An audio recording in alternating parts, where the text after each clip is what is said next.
Hallo und herzlich willkommen zu einer neuen Folge von Alltag Deutsch. Wir freuen uns sehr, dass ihr heute wieder dabei seid, um mit uns gemeinsam zu lernen. Schön, dass ihr wieder eingeschaltet habt. Genau. Wir haben ja zusammen bis Tag 60 das Niveau A2 abgeschlossen und sind jetzt mitten auf unserer Reise zum Niveau B1. Und die führt uns bis Tag 200. Richtig.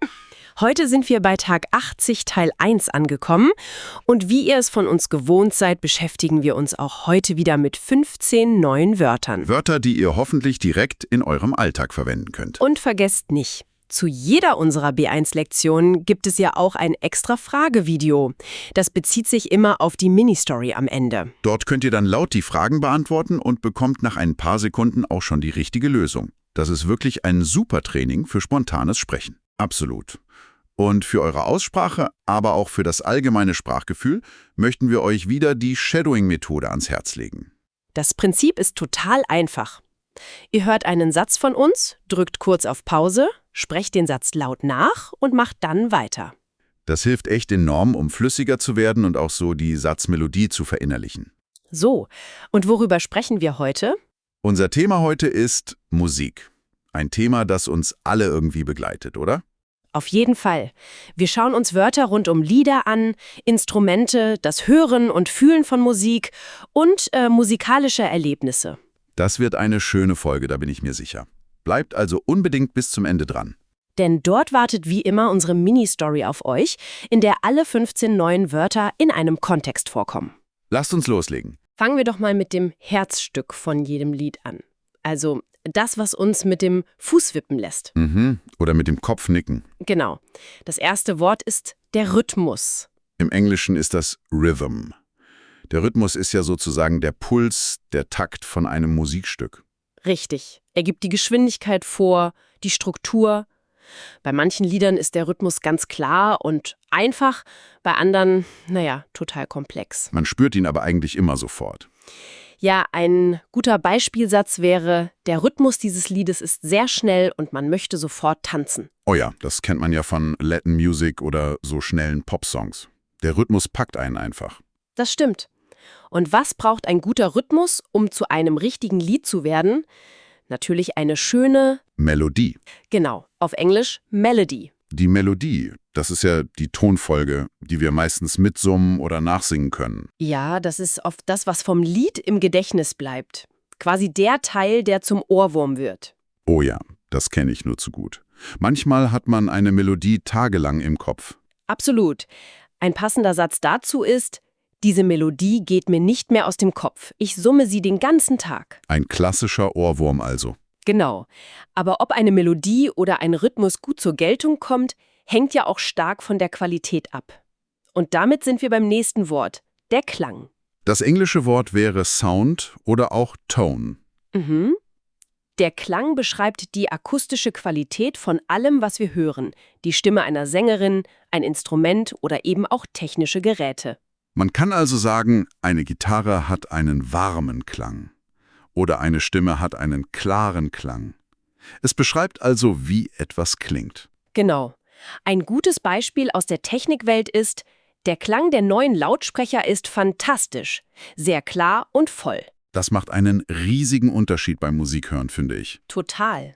Und wo kann Musik und ihren Klang oft am allerbesten erleben? Nicht nur zu Hause, sondern bei einem Live-Erlebnis. Also bei einem Auftritt. Richtig. Im Englischen sagt man Performance oder umgangssprachlich auch Gig. Ein Auftritt ist also eine Vorstellung von einer Band, einem Sänger oder einem Orchester auf einer Bühne vor Publikum. Das ist der Moment, auf den die Künstler hinarbeiten. Ja, sozusagen der Höhepunkt nach all dem Üben. Hier ist ein schöner Beispielsatz, der auch eine nützliche Redewendung enthält. Die Band hatte gestern einen tollen Auftritt vor ausverkauftem Haus. Ah, ausverkauftes Haus. Das bedeutet, dass wirklich alle Tickets verkauft wurden, oder? Genau, bis auf den letzten Platz. Und bei so einem Auftritt ist eine Sache extrem wichtig, sowohl für die Musiker als auch für das Publikum. Ja, was meinst du? Naja, es darf nicht zu leise sein, aber auch auf keinen Fall zu laut. Wir sprechen von der Lautstärke. Ah, klar. Das ist im Englischen Volume. Die Lautstärke gibt an, wie laut oder leise ein Geräusch oder die Musik eben ist. Man stellt sie am Handy ein, am Fernseher oder die Techniker bei einem Konzert. Genau. Und ein Satz, den wahrscheinlich jeder schon mal gesagt oder gehört hat, ist: Kannst du die Lautstärke bitte etwas runterdrehen? Es ist mir zu laut. Oder natürlich das Gegenteil, wenn der Lieblingssong kommt. Absolut. Das waren schon unsere 5 Substantive. Kommen wir jetzt zu den Verben, also zu den Tätigkeiten rund um die Musik. Bevor es einen Auftritt geben kann, muss die Musik ja erstmal entstehen. Jemand muss sie erfinden. Also? Komponieren. Genau, auf Englisch to compose. Und die Perfektform ist, hat komponiert. Komponieren bedeutet also, ein neues Musikstück zu erschaffen, sich Melodien, Harmonien und Rhythmen auszudenken. Und diese dann oft auch in Noten aufzuschreiben, ja? Viele denken da sofort an große klassische Komponisten. Ein berühmtes Beispiel ist ja Mozart, hat schon als Kind Musik komponiert. Er war ein echtes Wunderkind. Aber heute komponieren ja auch total viele Leute am Computer ihre eigenen Songs. Das stimmt. Wenn ein Stück dann komponiert ist, kann es ja nicht sofort aufgeführt werden. Nein, auf keinen Fall. Die Musiker müssen es erst gemeinsam einstudieren. Sie müssen also regelmäßig proben. Das englische Wort ist to rehearse. Und die Perfektform lautet hat geprobt. Proben ist also das gemeinsame Üben für einen späteren Auftritt. Eine Band probt im Proberaum, ein Chor im Gemeindesaal, ein Orchester im Konzertsaal. Genau. Es geht darum, das Zusammenspiel zu perfektionieren. Ein typischer Satz wäre: Wir proben jeden Dienstag mit dem Chor für das Weihnachtskonzert. Das erfordert viel Disziplin. Und wenn nach langem Proben alles perfekt sitzt, möchte eine Band ihre Musik vielleicht für die Ewigkeit festhalten, oder? Ja klar, sie geht dann oft in ein Studio, um ihre Songs zu aufnehmen. Im Englischen ist das to record. Die Perfektform ist hat aufgenommen. Aufnehmen bedeutet, Musik oder Töne technisch zu speichern, sodass man sie sich immer wieder anhören kann. Und das Resultat ist dann zum Beispiel ein Album. Richtig, der Traum vieler Musiker. Ein Beispielsatz dazu lautet: Sie wollen im Studio ein neues Album aufnehmen. Das kann ein langer und teurer Prozess sein. Aber das Ergebnis ist es oft wert. Und das führt uns wieder zu dem, was wir als Substantiv schon hatten. Das Ziel vom Komponieren, Proben und Aufnehmen ist für viele Musiker ja, ihre Musik den Leuten zu zeigen. Sie wollen auftreten. Genau, das Verb zum Substantiv der Auftritt. Auf Englisch sagt man to perform oder to appear. Achtung, bei der Perfektform, sie wird mit sein gebildet. Ist aufgetreten. Stimmt, weil es eine Art von Bewegung oder Zustandsänderung beschreibt. Man geht ja auf die Bühne. Das ist eine gute Eselsbrücke. Auftreten bedeutet also, auf einer Bühne vor Publikum zu spielen oder zu singen. Zum Beispiel. Der berühmte Sänger wird heute Abend live in der Konzerthalle auftreten. Und meistens tritt man ja nicht alleine auf, ne? Selten. Selbst ein Solosänger hat oft eine Band oder zumindest einen Musiker dabei, der ihn oder sie unterstützt. Und dieses Unterstützen nennt man begleiten. Ah ja. Das englische Verb ist to accompany. Die Perfektform ist hat begleitet. Begleiten heißt, dass man mit seinem Instrument die Hauptstimme, also den Gesang oder ein Soloinstrument, musikalisch unterstützt. Man spielt also nicht die Hauptmelodie, sondern die Harmonie dazu. Ein sehr schönes Bild. Ja, man ist nicht der Star, aber man ist die wichtige Basis. Ein klassisches Beispiel. Er begleitet die Sängerin auf dem Klavier.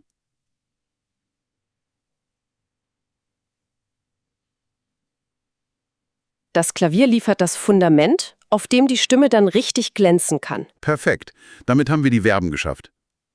Und bevor wir nun zum letzten Teil, den Adjektiven, kommen, eine kurze Info von uns an euch. Wenn euch unsere täglichen Lernfolgen gefallen und ihr unser Projekt unterstützen möchtet, dann freuen wir uns riesig über ein Abo und einen Daumen nach oben. So verpasst ihr keine neue Episode und helft uns dabei weiterhin, täglich neue Inhalte für euch zu erstellen. Vielen Dank für eure Unterstützung. So, jetzt fehlen uns nur noch die Adjektive, um Musik und Menschen, die Musik machen, zu beschreiben. Fangen wir doch mit einer Eigenschaft für Personen an. Musikalisch. Im Englischen ist das musical. Wenn eine Person musikalisch ist, bedeutet das, sie hat Talent oder ein gutes Gefühl für Musik. Genau. Sie kann vielleicht gut singen, hat ein gutes Rhythmusgefühl oder lernt leicht ein Instrument. Es ist eine Begabung, sozusagen. Man kann es aber auch auf Familien beziehen, wie in unserem Beispielsatz. Die ganze Familie ist sehr musikalisch. Alle spielen ein Instrument. Da wurde das Talent wohl weitervererbt. Eine schöne Vorstellung. Und jetzt ein Adjektiv, das perfekt zu unserem allerersten Wort von heute passt. Vom Substantiv der Rhythmus leitet sich das Adjektiv rhythmisch ab. Genau. Auf Englisch rhythmic. Rhythmisch beschreibt etwas, das einen starken oder besonderen Rhythmus hat. Man benutzt es, um die Musik selbst zu charakterisieren. Richtig. Man kann damit sagen, ob ein Stück leicht oder eben schwer ist. Zum Beispiel, das Stück ist rhythmisch sehr kompliziert und schwer zu spielen. Das hört man oft im Jazz oder in progressiver Rockmusik, wo die Takte ständig wechseln. Absolut. Kommen wir zu einem Wort, das international verstanden wird. Wir haben über Auftreten gesprochen. Und wenn ein Konzert nicht von einer CD kommt, sondern in dem Moment wirklich gespielt wird, dann ist es Live. Das Wort ist im Deutschen genau dasselbe wie im Englischen. Live. Es beschreibt eine Aufführung, die direkt und in Echtzeit vor Publikum stattfindet. Es ist quasi das Gegenteil von einer Aufnahme. Und für viele Musikfans ist das die einzig wahre Art, Musik zu Lieben. Absolut. Die Atmosphäre ist einfach unbezahlbar. Genau das sagt auch unser Beispielsatz. Ich höre Musik am liebsten live im Konzert. Die Atmosphäre ist unbezahlbar. Da stimme ich dir zu. Manchmal steht bei einem Musikstück aber gar keine Stimme im Vordergrund, sondern es geht nur um die Instrumente. Solche Stücke nennt man instrumental. Die englische Übersetzung ist hier ja fast identisch. Instrumental. Ein instrumentales Stück besteht nur aus Instrumentenklängen, es wird also nicht gesungen. Das findet man ja nicht nur in der Klassik, sondern auch in der Filmmusik oder oft in Genres wie Lo-Fi oder Ambient. Ja, Musik, die man gut zum Entspannen oder Konzentrieren hören kann. Genau. Ein Beispiel. Zum Entspannen höre ich gerne ruhige, instrumentale Klaviermusik. Ja, das hilft super beim Lernen oder Arbeiten. Und unser letztes Wort beschreibt eine riesige Kategorie von Musik, die heute allgegenwärtig ist. Und die meistens nicht mit traditionellen Instrumenten gemacht wird. Du meinst, Elektronisch. das ist im Englischen Electronic. Elektronische Musik wird, wie der Name schon sagt, mit elektronischen Geräten erzeugt. Also mit Synthesizern, Drum Machines. Oder direkt am Computer. Das Spektrum ist riesig, von Techno und House bis hin zu ruhiger Ambient-Musik. Es ist ein fester Bestandteil der modernen Musikkultur, auf jeden Fall. Unser Beispielsatz spiegelt das wider. Auf der Party lief den ganzen Abend elektronische Tanzmusik. Super. Das waren unsere 15 Wörter zum Thema Musik. Wir hoffen, ihr habt einiges gelernt. Und wie versprochen, fassen wir jetzt alles in unserer Mini-Story zusammen. Hört gut zu, denn seid ihr für das Fragevideo bestens vorbereitet. Genau, die heutige Geschichte heißt Jonas Lampenfieber. Jonas sitzt nervös auf dem Sofa in seinem Wohnzimmer und starrt auf seine Gitarre. Oje, was ist denn los mit ihm? Seine Freundin Nina kommt mit 2 Tassen Tee herein und fragt: Was ist los, du bist so still? Und was antwortet er? Jonas seufzt. Morgen ist der erste große Auftritt mit meiner Band. Es ist unser erstes Live-Konzert und ich habe schreckliches Lampenfieber. Ah, das kann ich verstehen. Er erzählt ihr dann von einem neuen Lied, das sie spielen wollen. Die Melodie ist wirklich schön und geht sofort ins Ohr, aber das Stück ist rhythmisch sehr anspruchsvoll. Ich habe Angst, dass ich mich verspiele. Und Nina, was macht sie? Nina, die selbst sehr musikalisch ist und Klavier spielt, lächelt ihn an. Sie sagt: Hey, dafür habt ihr doch so viel geübt. Das schaffst du. Komm, lass uns zusammen proben. Das ist eine gute Idee. Jonas nickt dankbar und holt seine Gitarre. Nina setzt sich ans Klavier, um ihn zu begleiten.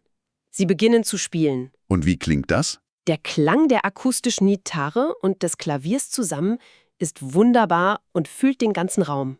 Das hat ihm bestimmt geholfen. Ja, nachdem sie das Lied ein paar Mal gespielt haben, fühlt sich Jonas schon viel sicherer. Pause, sagt Nina und lacht. Sie schaltet die kleine Stereoanlage ein, stellt die Lautstärke aber erstmal ganz leise ein. Klug, um die Nachbarn nicht zu stören. Genau. Zuerst spielt sie ein ruhiges Instrumentalstück, das ein gemeinsamer Freund von ihnen komponiert hat. Es hat einen langsamen, klaren Rhythmus, der Jonas sofort beruhigt. Und danach? Danach legt sie fröhlichere elektronische Musik auf, die sie vor ein paar Wochen aus Spaß zusammen im Heimstudio aufgenommen haben. Das klingt nach Spaß. Ja, Jonas muss lachen, als er die verrückten Töne hört. Er fühlt sich jetzt völlig entspannt und ist sich sicher, dass sie morgen Abend großartig auftreten werden. Das war unsere Geschichte über Jonas und Nina. Eine schöne kleine Erzählung über Lampenfieber und wie Musik helfen kann. Genau. Und im nächsten Video könnt ihr dann, wie gesagt, Fragen dazu beantworten. Und wir möchten euch ermutigen, schreibt gern eigene Sätze mit den neuen Wörtern unten in die Kommentare. Wenn man die Wörter selbst aktiv benutzt, bleiben sie viel besser im Kopf. Probiert es einfach mal aus. Genau. Und wenn euch diese Folge gefallen hat und ihr uns weiter unterstützen wollt, dann abonniert doch unseren Kanal und klickt auf den Daumen nach oben. Darüber freuen wir uns immer sehr. Und morgen geht es direkt weiter mit Tag 81. Mit einem ganz neuen Thema, nämlich Arbeit und Beruf. Das ist ein extrem wichtiges Thema für den Alltag, also seid unbedingt wieder dabei. Tschüss und bis morgen. Tschüss, macht's gut.